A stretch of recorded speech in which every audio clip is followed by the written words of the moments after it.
दोस्तों, आपका स्वागत है आवर प्राइड हमारा गौरव चैनल पर।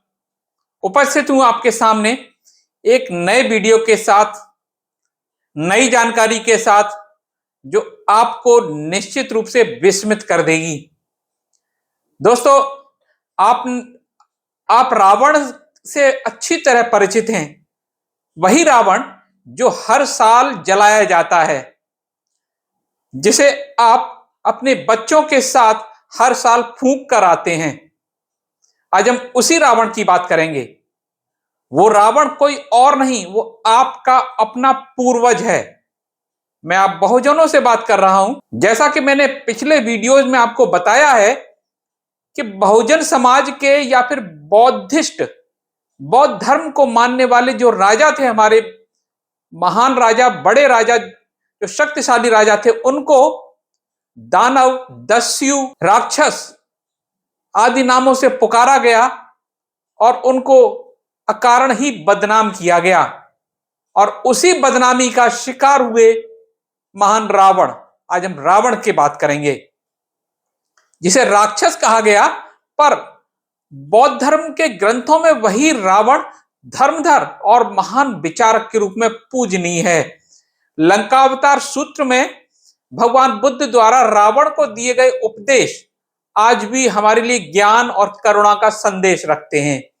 आइए जानते हैं उस रावण के बारे में जिसे इतिहास ने भुला दिया, जिसको धिक्कारा, जिसको अपमानित किया, लेकिन बौद्ध धर्म ने उसे अमर कर दिया। जब कोई पूर्व कर्मों का सत्कर्मी व्यक्ति एवं सद्धर्म के शरण में आता है, उसकी धम्म देशनाओं को सुनकर समुत्साहित होता है और जन्म मरण के भव चक्र से मुक्त होने के लिए कृत संकल्प होता है, उसकी साधना में तपता है, दार्शनिक भाव से शील का पालन करता है, समाधि में रमता है और इस प्रकार सभी प्रकार के आश्रवों यानी चित्तमलों का क्षय करके अनाश्रव चित्तमल रहित हो जाता है, तब वह वास्तव में धर्मधर कहलाता है।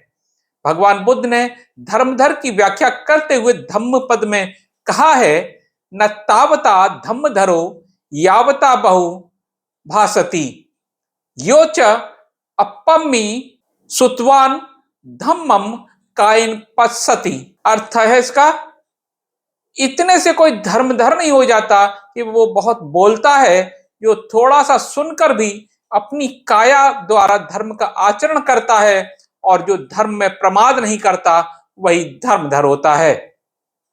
बौद्ध वाङ्मय में लंकाधीश रावण का स्थान ऐसे ही गंभीर चिंतक धर्मधर के रूप में हुआ है। उसका चरित्र एक आदर्श जिज्ञासु दार्शनिक का है।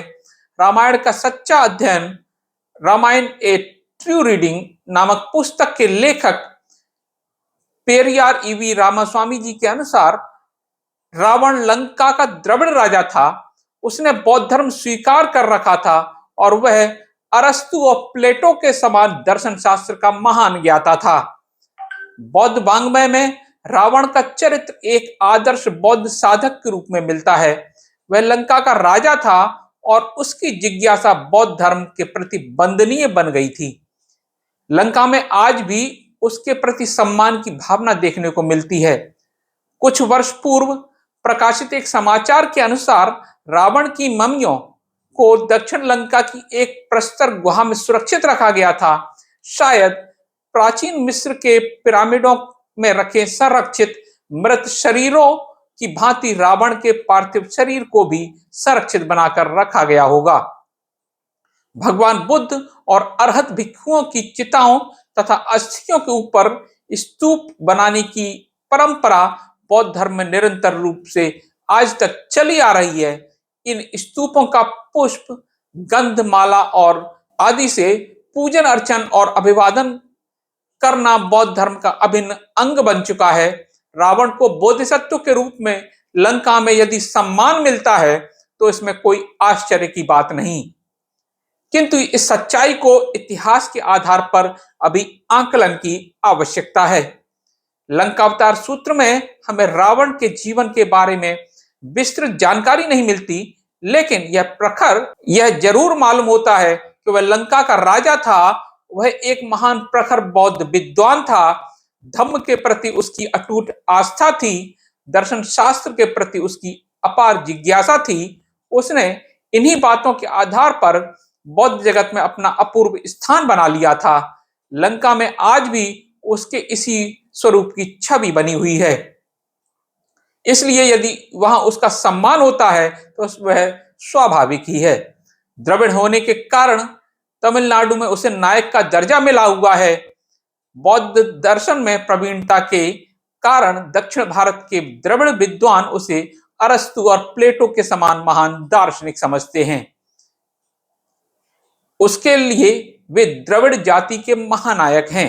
इसलिए 1 अगस्त 1956 ईस्वी को जब तमिलनाडु में रावण के सम्मान में महोत्सव आयोजित हुआ तो मान्य परंपराओं के विपरीत होने के कारण उत्तर भारत के लोगों को बड़ा आश्चर्य हुआ। उस समय अखबारों में सुर्खियां छपी थीं कि राम की जगह रावण का सम्मान सुनकर तुलसीदास के रामचरितमानस से प्रभावित सभी लोग आश्चर्यचकित रह गए। उत्तर भारत में आर्य अपने आप को सुर देवता समझते हैं और सभी गैर आर्य उनकी नजरों में असुर यानी दानव, दैत्य और राक्षस हैं। अतः द्रविड़ जाति से संबंध रखने के कारण आर्यों के लिए रावण सरीखा महान दार्शनिक भी राक्षसों की श्रेणी में आ जाता है। वाल्मीकि रचित रामायण की कथा वस्तु में द्रविड़ महानायक बौद्ध दार्शनिक लंकाधीश रावण को केवल राक्षसों का राजा ही नहीं बताया गया बल्कि उसका चरित्र हनन तक भी किया गया है। महाकाव्य ने रामायण में रावण की जो कथा वस्तु प्रस्तुत की है वह रामायण में रावण की जो कथा वस्तु प्रस्तुत की है वह कवि की कल्पना मात्र ही है, इतिहास बिल्कुल नहीं। बौद्ध रामायण, दशरथ जातक, जैन रामायण, पद्म पुराण, वाल्मीकि तथा तुलसीदास कृत रामायणों की कथा वस्तुओं में आधारभूत अंतर है। दशरथ जातक में राम, लक्ष्मण और सीता भाई बहन के रूप में देखने को मिलते हैं।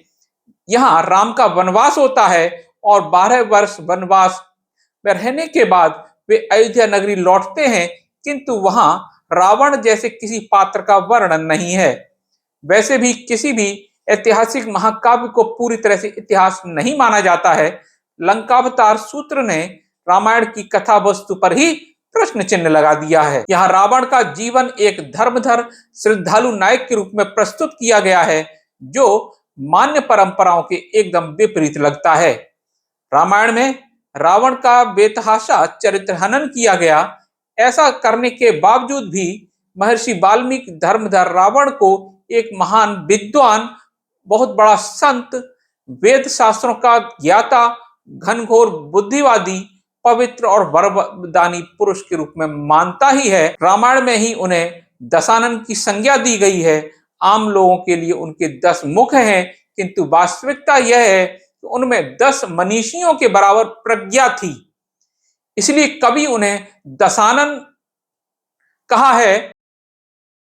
ऐसे पुण्य पारमिता युक्त प्रज्ञावान महानायक के पुतले बनाकर जगह जगह बीच चौराहों पर दहन करना इतिहास के साथ खिलवाड़ नहीं तो और क्या है। यह एक महानायक का महा अपमान है।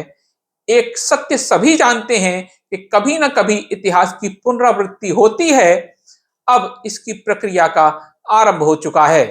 रावण के सम्मान में शोभा यात्राएं निकलना अब दक्षिण भारत तक ही सीमित नहीं रह गया है। आजकल उत्तर भारत में भी शोभा यात्रा निकलना आरंभ हो चुका है। यह उनके महान पुण्य का फलोदय है।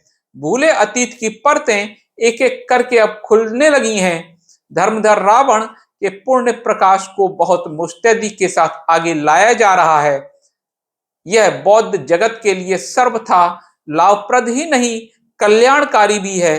अपने गौरवमय तथा गरिमामय पुरातन स्वरूप को उजागर करना हमारा परम कर्तव्य है। हमारे लिए यह परम हर्ष का विषय है। इसका पुनरागमन दमदार तरीके से होने लगा है। हाल ही में दशहरे के पावन धम्म पर्व पर कानपुर में एक महिमा मंडित शोभा यात्रा का आयोजन किया गया, जिसमें धर्मधर रावण का सम्मान ही नहीं, पूजा अर्चना भी की गई, तोरण द्वार बनाए गए, झांकियां निकाली गईं। हजारों लोग इसमें बहुत उमंग और हर्षोल्लास के साथ सम्मिलित हुए। रावण का दहन नहीं बल्कि बहुत श्रद्धा भाव के साथ गुणगान गाया गया।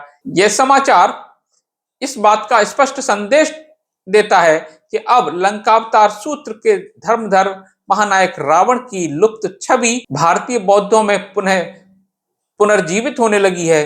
धर्मधर महानायक रावण के संदर्भ में पाली अंगुत्तर निकाय अट्ठ कथा की यह गाथा सार्थक सिद्ध हो रही है। सुतंते रक्षित संते पटिपत्ति होती रक्षिता पटिपत्यम ठितो धीरो योगक्षेमा न धनसती। अर्थात धर्म सूत्र सुरक्षित रहने पर प्रतिपत्ति यानी साधना का प्रतिपालन सुरक्षित रहता है। प्रतिपालन में लगा हुआ धीर व्यक्ति योगक्षेम से वंचित नहीं होता है। व्याख्या यहां की गई है, उसके संदर्भ तालिका है पाली त्रिपिटक, सुत्त पिटक 5 भागों में विभक्त है, मध्यम निकाय, संयुक्त निकाय, अंगुत्तर निकाय, खुद्दक निकाय और खुद्दक निकाय के 15 ग्रंथ। दोस्तों, धर्मधर रावण की यह छवि हमें याद दिलाती है कि सच्चा महानायक वही है जो सत्य और करुणा के मार्ग पर अडिग रहे। अगर आपको यह दृष्टिकोण नया लगा तो वीडियो को साझा करें और जुड़े हमारे साथ आवर प्राइड हमारे गौरव पर। वीडियो को लाइक, शेयर, सब्सक्राइब करें और हाइप भी कर सकते हैं। मिलता हूं इसी प्रकार के नए खुलासे के साथ अगले वीडियो में। तब तक के लिए नमो।